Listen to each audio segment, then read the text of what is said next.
Thanks so much for being with us, Brett. It's really a pleasure to have you here.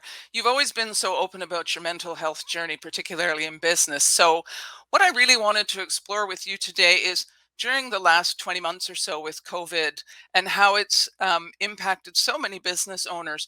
Really interested to hear how it's impacted you personally and Mm. professionally, and sort of what you noticed about your mental health journey over the last 20 months and what you've done to get through the good and the not so good days.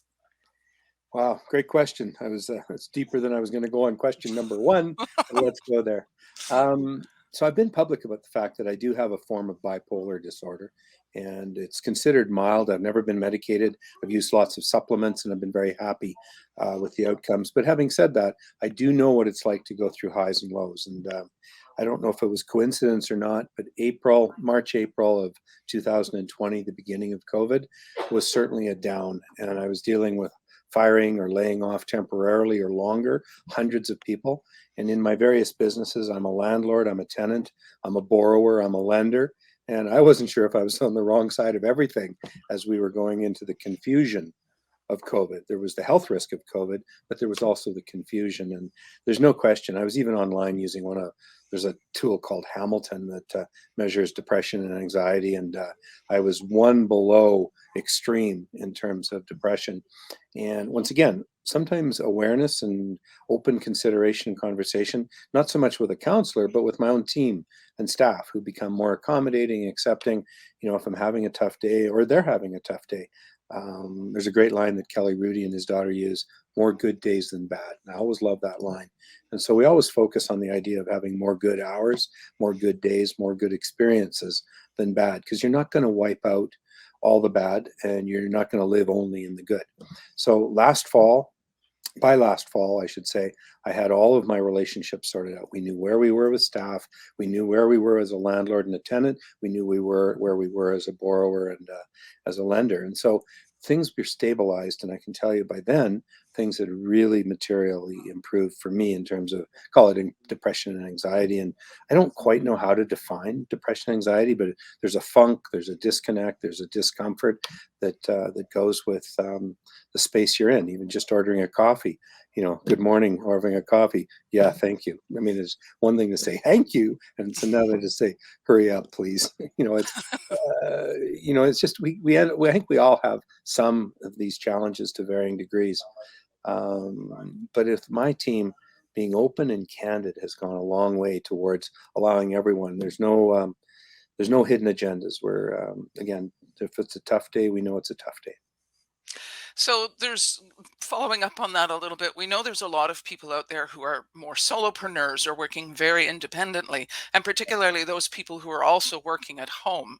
Again, through your own experience and the people that work around you and the other entrepreneurs that you know who are perhaps a little bit more isolated and don't have a team, what sort of would you recommend to them to help them get through their day?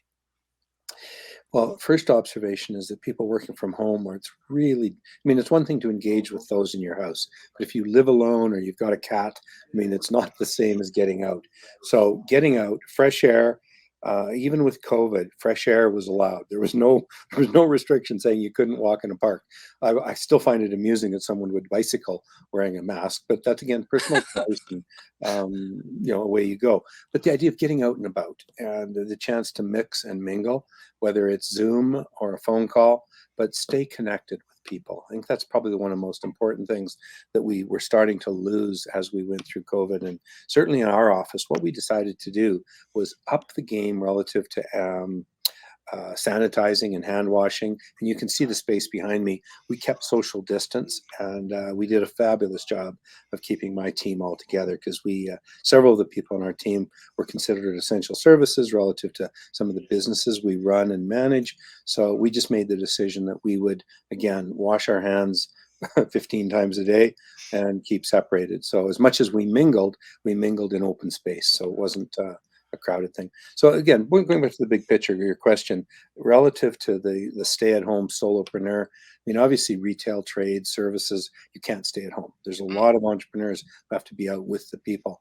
But the people who are working from home, get out of the house. Get out of the house with that dog, that cat, visit a friend. We're losing some of the socializing that's a very important part of the human condition.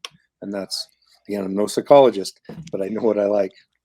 Yes, absolutely, and you're right. There, a lot of research is showing how much disruption just the isolation people Right. feel is causing mental well-being, and just being able to get out certainly makes a difference in that.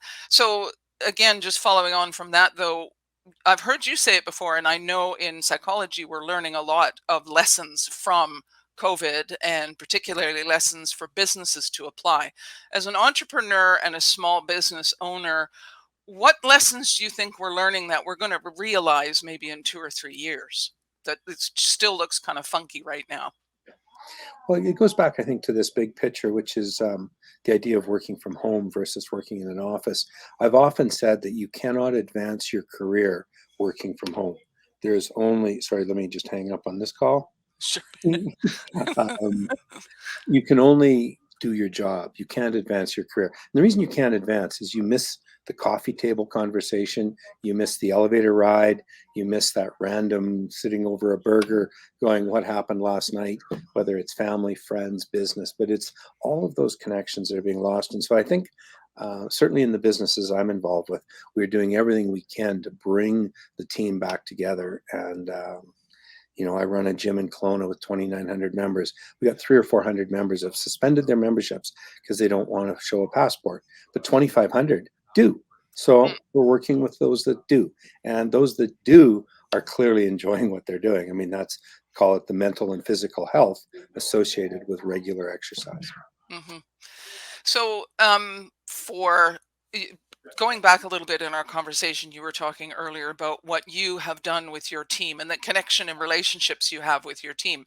Not every business owner has such an open relationship with their team. And one of the questions I hear, and I know is of concern to many entrepreneurs and small business owners, not only their mental health, like we've been talking about, but the mental health and well-being of their staff and their teams.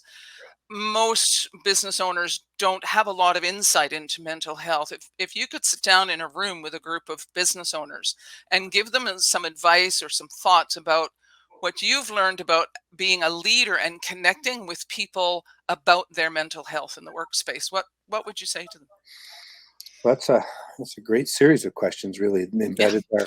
Um, so several years ago, I happened to randomly comment on my disconnect in terms of a cycle and depression with someone, and within 72 hours, I was sitting doing what's called EMDR with a Mm. therapist. And I loved, and again, people can look up EMDR. I'm not going to get into that. There's some debate as to whether or not it works. I'm proof that it works. And again, details don't matter, but I know it works. So anyway, with EMDR, I offered it to my staff. I gave everybody 4 sessions. Half my staff used it, loved it. The staff that didn't use it don't know what they missed. That's fine. But it was about options and opportunity. I'm also very active in supporting a program called Hoffman. And Hoffman is a game changer for people. Again, I'm living proof. And all of my staff have been offered a chance to do the Hoffman process.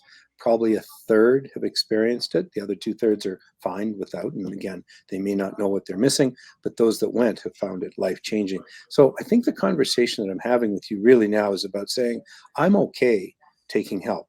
I've always had a personal coach. People have asked me why I need a coach.